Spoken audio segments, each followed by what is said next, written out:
Welcome to the Gringos in Buenos Aires podcast, the podcast that brings expat/immigrant life to you. I'm your host, Paul Perry, and today's guest is originally from here, a hybrid much like myself. He's a real estate broker, the Mr. Monopoly, the rich Uncle Pennybags of Buenos Aires. Let's give a warm welcome to Maximiliano Götz.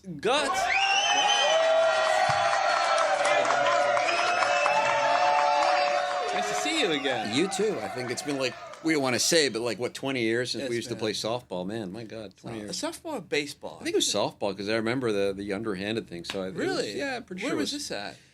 What's the name of the abandoned Parque de los Niños, like right by Parque de los... Parque Roca. Parque Roca, there you go. Parque Roca. Yeah, I had a baseball field there. Yeah. Shanky Stadium. Yeah, that's right. The Shankies. Yeah, that's the right. Shankies. The Buenos Aires Shankies. That's right. Shout out to all the Shankies out there, the old former Shankies. Yeah. We won the championship in 2018. I remember reading about that on Facebook. Yes, I remember that. Wow, yeah, Very cool. And then I disappeared. I became Kind of did, yeah.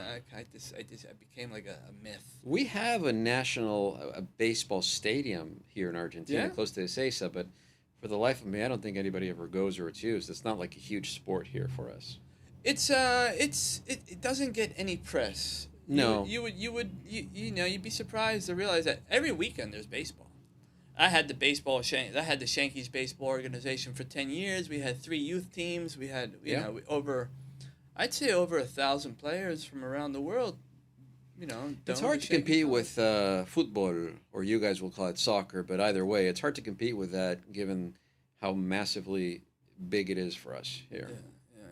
Yeah. And when I say us, I mean the entire country, save me, because I must be one of very few Argentines who could not give a shit about soccer, football, what have you. I don't give a shit about soccer either.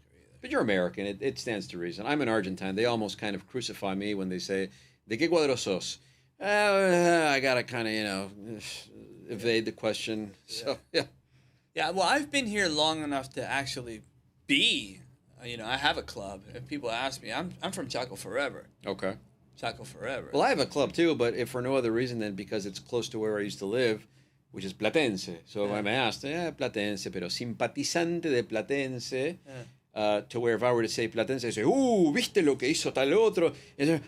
Yeah, I know what you're talking about. Yeah, they sold that guy, they bought that guy. Did you watch the game? Yeah, I saw the game. That was some game. You got to start to BS them, and so I try to be very sort of cautious about. Your Castellano is perfect. You're a hybrid. I'm a hybrid-ish. I'm from here. Yeah. I was born here. I was born in Hospital Italiano here in the city. I was raised out in the suburbs. But my thing... Where in the suburbs? I'm sorry. Martinez, out north. Okay. My thing is that my grandparents were native New Yorkers, and my mother, though born here, spent a considerable amount of her time in the United States. Added to the fact that I went to an American school. The Lincoln? Oh, okay. So English was... Oh, they must have had bank. It's expensive. Or were you on a scholarship? No, I wasn't on a scholarship. But at the time, I mean, back in the, early... It was, sure, it was always, I guess, expensive. Yeah, my little brother went to the Lincoln until he got kicked out, but it was expensive. He went on a scholarship. He got like a grant or something. Yeah. Well, at the time, I don't know if they had differential pricing for locals or non-locals. I don't know. But there were very few Argentines at the school at that time. It was mostly, the expat kids, military brats, all that kind of thing. Sure. And then more and more you saw Argentines to where now you see a whole bunch of them, I think. But yeah, that's where I went to school. So needless to say, English was very heavily spoken at school, at home, when I would go to the States, so forth and so on. So, sure. Back to New York. New York, Florida. Part of New York, Manhattan? Manhattan was where we'd go. With my grandparents, they lived in Howard Beach for a number of years, which is all, where the whole Jewish populace tends to live. Well, I guess New York is predominantly Jewish, but Howard Beach out in Queens. So where do you live now? Right now, I live in the western end of the suburbs in Castelar. Been living there for wild west. Yeah, wild out there. Wild West. Yeah, Castelar. It's not all that. There's wild places all over the place. Sure. The city certainly has its pockets of wild locations, but it comes with territory with Argentina, right? I'm quite familiar with Castelar. That was the first place I lived, in Castelar. Yeah, I yeah. lived You in- mentioned actually not too far from where I currently live. So Yeah. yeah, that's kind of cool. I lived in Castelar for 6 months. I used to party out in Ramos Mejia. Yeah, well, Ramos Mejia was always and continues to be like the go-to area, even back in the, going back to the, I don't know, 60s, 70s, and 80s and 90s. Yeah. People from all over, the city and other necks of the province, they would, or the suburbs, they would go to, Pinar da Rocha and all these places. Yeah. I used to, my first job, my first official job, or like gig, let's say, because I survive off gigs, was as a rapper. No way. Yeah, and I used to rap at a club. Not in Spanish. No, in English. I used to run DMC, Planet Rock and Captain Rock and all these. I had instrumental albums that I brought with me, and the guy, the owner, used to play the instrumental side of the albums, and since I knew the lyrics, Very cool. I used to rap, and I used to get like 20 australes or 20 pesos, 20 australes a night, and all the booze I could drink. Explain to the people at home what the australes are, because I have a feeling that a austral was sizable one of amount of the- people, not even Americans or foreigners in general, but locals. Like if I tell my daughter, "Hey, australes," she's like, "What is that?" And austral was before the peso argentino. Yeah, Before the peso argentino, before the peso was the austral. just Yeah, one I of remember. several iterations of our monetary Yeah, ups and downs. I remember I once paid like, I don't know, 20 million australes Oh, for yeah. like a pack of cigarettes. Oh yeah, Yeah, it was like good old crazy. days. I remember that. Yeah, good old days. I'm old enough to remember that. Yeah, and I used to rap at this club called Crash. Are you familiar with it? I'm not. No, Crash. It was next to. It was actually this place was called Brazil. It was next to Crash. Crash was like, it looked like it was from another planet. I mean, it looked like it was from the future, like Land of the Lost. Mm-hmm. And you walked in there, and it was just it blew my mind. This club, and mind you, the clubs would start at like 2 a.m. Oh yeah. So I'm not familiar with it, but to be honest, I'm the wrong guy to compare notes on, because I'm the guy who would always be on Saturday nights at home watching, horror movies or just, just whatever. Sure. I wasn't one, not even when I was 18 or 17 or 16. Yeah. I was the guy who stayed at home and just kind of you weren't nerded the out. party animal. Like I that, but- wasn't. No, I wasn't. I've always been kind of an old soul that way, I suppose. Sure. Yeah, that's why you're Mr. Monopoly, Rich Uncle Pennybags. Stop it. To be clear, the people that I work for are the ones that spend the millions of dollars. I'm just the humble broker who navigates with them A to B. What does a real estate broker do? That's what your introduction says, that you're a real estate broker. What do you do as a real estate broker? In Argentina, it must be insane. Yeah, well, I mean, let me preface this by saying that it's no different than what a real estate broker or agent might do in other pockets around the world, U.S., Canada, what have you. Essentially, as a licensed, and I am licensed to do it, as a licensed real estate professional, you have a real estate firm and you have property listings and you help people navigate the purchase and the sale.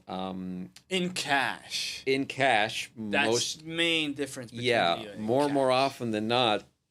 But what we do, I think, where we stand apart is because of the fact that a good 80 or 90% of our clients is foreign-based, we do a lot of what we like to call hand-holding. So we explain, you might come and say, hey, I'm from Philly and I want to buy a place. And I say, okay, well, Paul, here's what's going to happen. It's going to be cash. He said, what do you mean cash? I said, well, cash like a Clint Eastwood movie. You're going to appreciate this reference, the good, the bad, and the ugly. You come with the bags, you plop them down. You just need the little dollar sign on the bag. Here's the money, partner. And that's how it's done. And it's counted right then and there. If you're lucky, you'll get a machine to count it. If you're not, you have to count it right then and there. Now, obviously, I'm caricaturizing it, although sort of, because it kind of is that way. You do it in cash, because we in Argentina still have this kind of a cash culture thing about wanting to see the actual bills. Sure. And so, yeah, it continues to be that way, which is one of the single most surprising thing to our clients. What do you mean cash? Well, I mean cash. And then they'll get me started on the bills. The bills have to be in pristine condition, and they've got to be the newer bills, as we say, the cara grande bills. They can't be the smaller bills, and the people will be looking back and forth. And then most recently, which made me laugh, the letters of intent which will say it'll be paid upon this date and at this place, and the bills have to be new, and they have to be the cara grande, the new ones, the big Benji. the big Benji.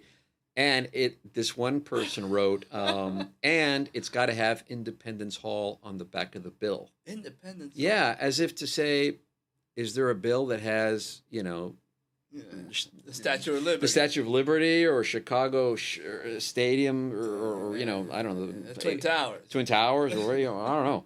So we're very sort of anal about that kind of thing, the bills and that kind of thing. I remember back after living in Castelar for 6 months, my parents came down from the States and they bought an apartment in Caballito, in Little Horse. Little Horse. Or Pony, as I like to call it. Yeah. It was a 21st floor, $25,000, cash. Yeah. I remember going to this office, I don't know, somewhere downtown, shady, with all this money. And they had all the bills lined up and they were writing down the serial number of every bill. What year was this? 1990. 1991. I had something very similar happen not 2 weeks ago. Gee, the same thing? Except for the counting of the bills and the series of the bills. But yeah, checking them all. Is it nice? Is it, yeah. Oh, yeah. So nothing's really changed. No, there's a guy once told me, which I thought was incredible. He said to me, Argentina is the only country where if you hop on a plane and leave for 2 weeks and then come back, everything has changed. And if you hop on a plane and come back in 10 years, nothing has changed. Which is pretty much on a par with the romance and folklore of Argentina and being Argentine. But I'm of the idea that if you can make it here in Argentina, sos Gardel en el resto del mundo. Yeah, you can anywhere. You can do gangbusters anywhere else in the world. Sure. Obviously, Frank Sinatra's never been to Buenos Aires. No, but he was already doing well for himself. I think. But when he wrote New York, if you can make it here, you can make it. If you can make it in Buenos Aires, you can make it anywhere. Oh God, yeah. This is I like to define Argentina as an education. Sure. You will really have an education into how to do everything having to do with interpersonal relations, business, real estate. I mean, just anything. Yeah. Is it a good time to buy now? It is. I mean, let me first say that never ask a barber if you need a haircut, right? Yeah. But I do objectively, never think. Ask a barber. Well, do I need a haircut? Yeah, sure. Even if you're good. bald, I might say, yeah, you need a haircut. But it is objectively what we would. No, bueno, pero I mean, we're salespeople. Yeah. We're salespeople. Pero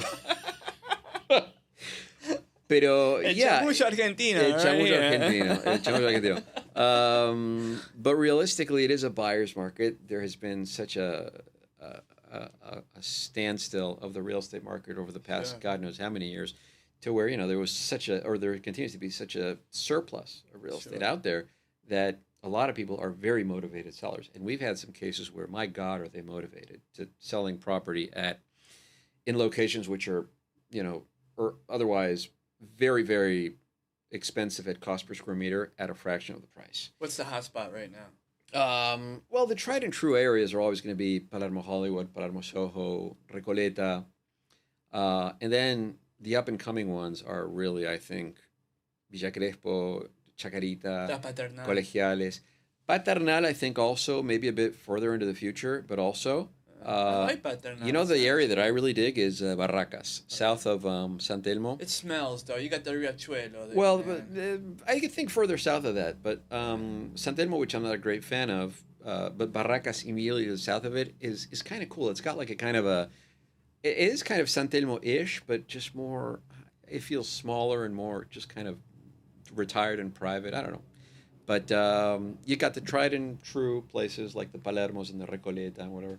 And then you've got these other places. Because what's happening is, as you head further out to the north, these areas se están palermizando, right? Yeah, sure. So Chacarita that's a part of Palermo. Chacarita is pretty much almost a part of it. Villa Crespo, Colegiales, I would say as well. Yeah. I remember I used to drive around when I met my wife, back in we were dating, 1995. We used to drive around in her Renault 12. It was like a 1976 Renault 12. Yeah. And we used to drive around Palermo. It was called Palermo Viejo. That's the one that had the stick shift that you pulled out and then pulled back in? No. It wasn't that old. Oh, that's the Renault 4. No, Renault 4. No, we had a Renault 12. It had, the normal 4-speed. But we used to drive around Palermo, what was Palermo Viejo, which is now Palermo Hollywood, I don't know what. And I said, we should buy a house around here. And I remember looking up in the newspaper, mind you, and you could buy a house for $12,000. And I told her, I wish we had $12,000 on Godoy Cruz, which was full. Yeah, it was the red light district back then. It was the red light district. Not anymore. You just drive around. You can, it was a typical red light district. Oh, yeah. Godoy Cruz, Santa Maria de Oro, between Paraguay. Yeah. And it was nasty. Sure was. But someone had an eye for the future, and how they changed that is really, it's genius. Yeah, I mean, I think it's just gentrification. After you see it repeated over time, you start to, I think that this is just my humble opinion, but I think the area that's going to see that change next is going to be, in Palermo, as you head due west on Juan B. Justo, not too far from here, as a matter of fact, there was a bridge for years and years and years, which has been raised. It's been demolished, and they've made the train elevated, and they brought the bridge down. So now, whether by design or not, that whole area has been blown up and widened up to where that bridge somehow felt like a natural division between where Palermo and the posh area of Palermo ended and where just the more middle class and neither here nor there area started. And I think that's now going to start to palermizarse hacia el oeste a little bit. Cool. So that's where you want to buy. I can't buy anything. Okay. Maybe on Monopoly. I buy Baltic Avenue. Yeah. Who knows? Yeah. But hindsight's always 20/20. Hindsight's always 20/20. Yeah. So you recommend that area? And for example, if someone comes here with it's hard to get money now. Before you had dollars.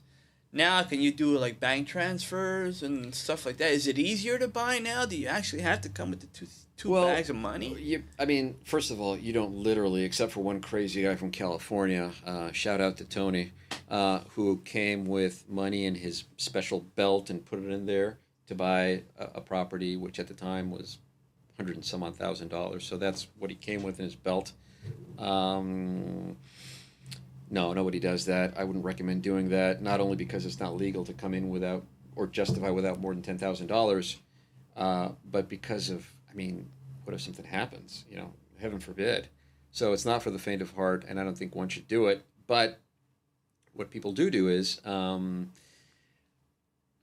first thing we try to do is we try to play matchmaker to buyer and seller, both of whom might have a foreign account. Now, the buyer, if he's from the U.S., obviously he will have a U.S. account. Or Canadian account or what have you. Sure. The seller sometimes will have a foreign account, perfectly legal. And so maybe you buy something from me as another American living here and selling the Bank of America to Chase and call it a day. And it's perfectly legal to do so. The money doesn't necessarily have to come physically into Argentina for it to be legal. And of course, it makes it far easier and far cheaper because you have to bring money in. Whether by regular or irregular channels, and we don't recommend doing the latter either. It should be noted, but they don't. We try to avoid any scenario where they have to come with physical cash on their person. Now, if they do it, or if they absolutely need to do it, we help them in that step as well. It's all part of the hand-holding experience. Because what I find is that we have a service agreement, right? And one of our service agreements is what we call the 11th hour clause, to where we'll have a guy saying, hey, my name is John Smith, I'm from New York City, and I was here to buy a place, and I'm a seasoned investor, so I figured, I bought it all over the world, I can do this.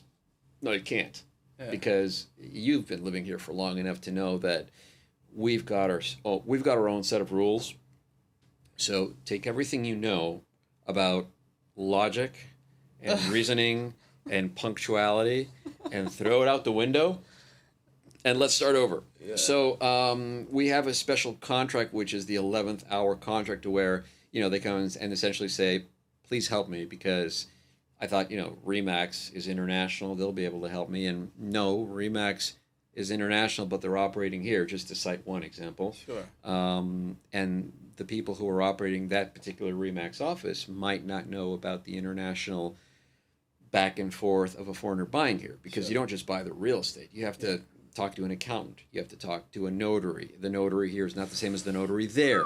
You have to get a special tax ID, which is easy Sure. enough to get, but Sure. most people don't know about it.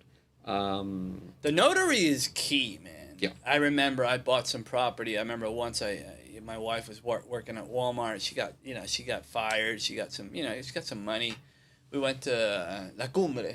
Oh, I beautiful. bought some land. Beautiful. Bought some land. I know La I Cumbre. bought they lotted up this whole area. I bought some land, and I was like, well, let me buy a little more land. And when I went there with the cash, everything. I took the bus. Everything's all good. And the notary is like, no. I was talking to the seller. He said, you can't sell this. You're divorced. Your divorce is not really legal.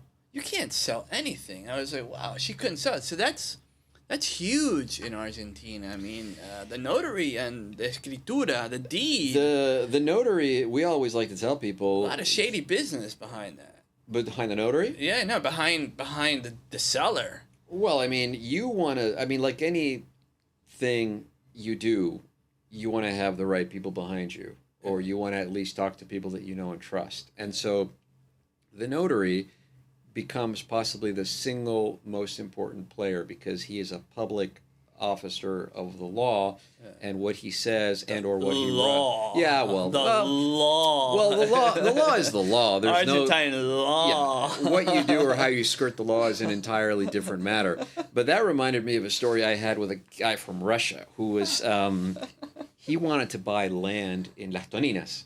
Oh my God! Right why? next to the ocean. And he had seen this plot that he loved right in front of the ocean.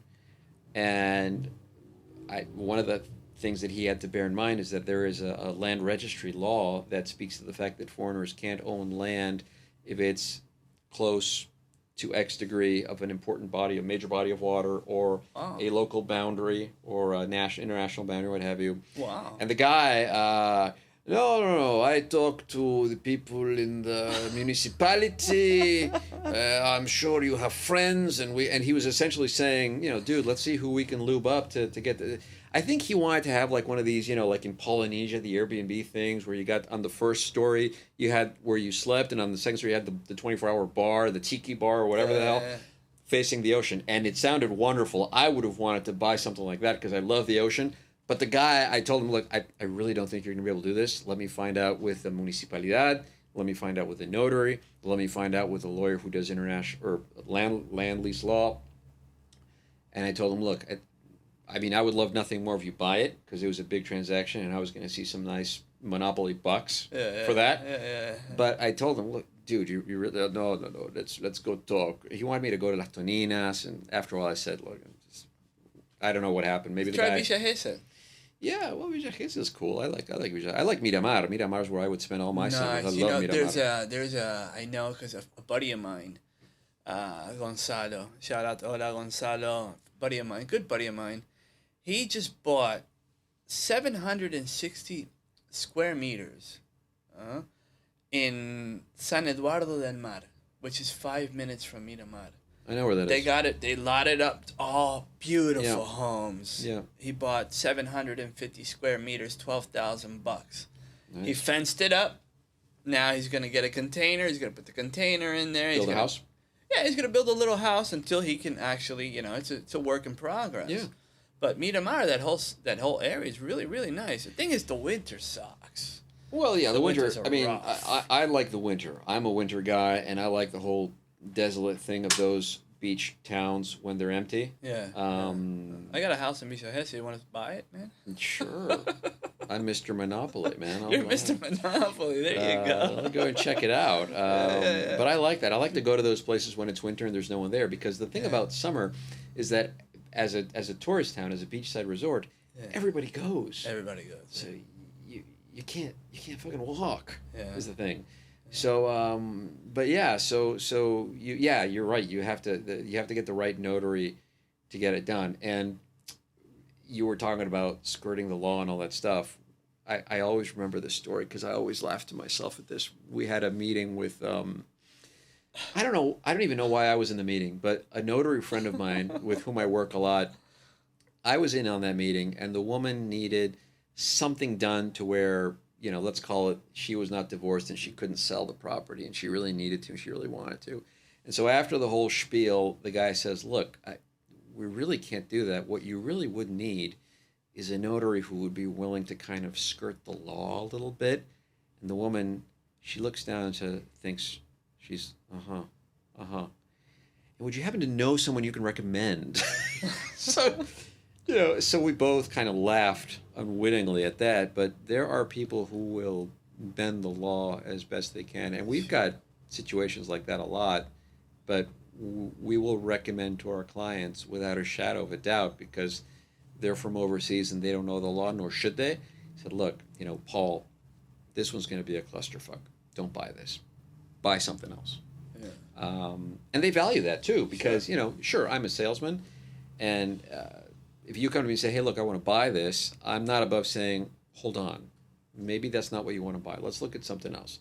Let's look at something cheaper. Let's look at something where the title is going to be able to be signed more quickly. Sure. I don't know. And we sort of look towards a long-term relationship. And also a little bit of a I guess, selfish reason is I don't want you emailing me in 20 days or 20 years saying, dude, remember that property you had me buy? It's a piece of dump. Location's crap. Why did you advise me to do that? I don't want that phone call. Sure. I don't want that email. Yeah. To say nothing of, I don't want you talking to other people about how bad I was at my job. Yeah, sure.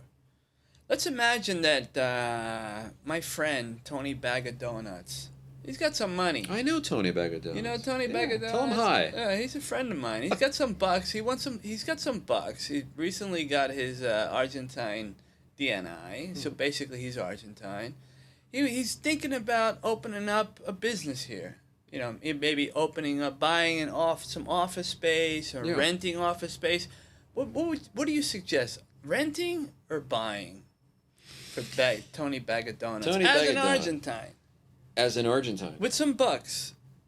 Well, I mean, whether an Argentine or not, if you've got, I don't even want to call it disposable income, but if you've got the money and you can buy, it's an asset that will garner value over time. Like a car.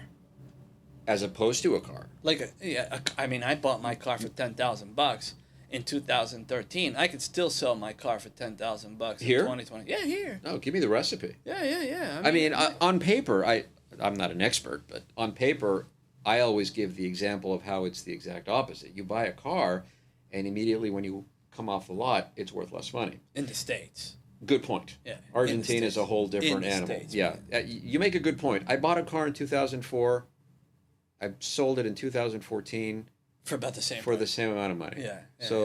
Yeah. You just kind of unlocked a memory. You're absolutely right. Yeah. But all things being equal, real estate doesn't do that. Real estate garners value over time. So the lower you can buy it, the higher you can sell it down the line. Especially in Buenos Aires. Well, that's the point. Buenos Aires, as you will probably agree, and if you don't agree, just say you agree anyways, just for the purposes of this, but you'll probably agree that it is a world-class city. Yeah. It's got something for everyone. I have countless times run into people who say, man, I love it here. I didn't expect it to be this. I met my significant other. I mean, hell, you've been living here for how many years now? And you're Since in America. 1990. There you go. And so, and even as an investment, we have, I kid you not, over time, we've done statistics, in-house statistics, as to why foreigners buy, why they flock to Argentina. And I don't remember the numbers off the top of my head, but there was a 40% to where they said, I didn't expect it to be this. I love it here. I love the lax nature of it. I love how different it is from my, square United States, Canada, Germany, whatever. They just love it here. And of course, if you compare it to U.S. cities, it's very far removed. We have the Latin flair, and we have the European feel for the architecture, and by the same token, the European fellows find like a common denominator in what the culture is like. Then there's a whole lot of people who say, maybe 20% will say, I don't like the direction my country is going in.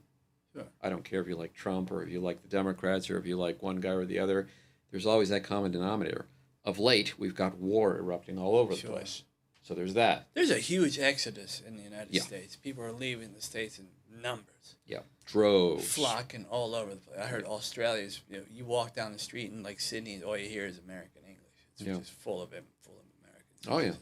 Oh, yeah. And so Argentina becomes, I think, geographically and geopolitically, from this line of the equator down, you're safe from nuclear fallout. And not because I'm saying it, but because I've had people say it to me a few times. I had one guy who lived fairly close to, is it Lincoln, where Strategic Air Command is? Yeah. Up in Lincoln, the state escapes me, but Virginia. Nebraska. He said, I live fairly close to Strategic Air Command. So if the shit hits the fan, me and my grandchildren, we got to go down to Patagonia. The first time I had that conversation, Patagonia. I was like, all right. But then that conversation kind of became recurring. Not the nuclear bomb thing, but the whole, war and the China and the this and that. So I started to pay attention to that. So anyways, yeah, there's when the whole Russian-Ukraine thing hit, a lot of people from neighboring countries in Europe. So there's that. And then, of course, there's the numbers game, people who are buying only to diversify their assets. So you got a little bit of everything. Yeah, a little bit of everything. Yeah. All right, cool. That was really insightful. On that note, we're going to take a break, and we'll be back in 5 for now for a commercial break. We'll be right back. Stay there.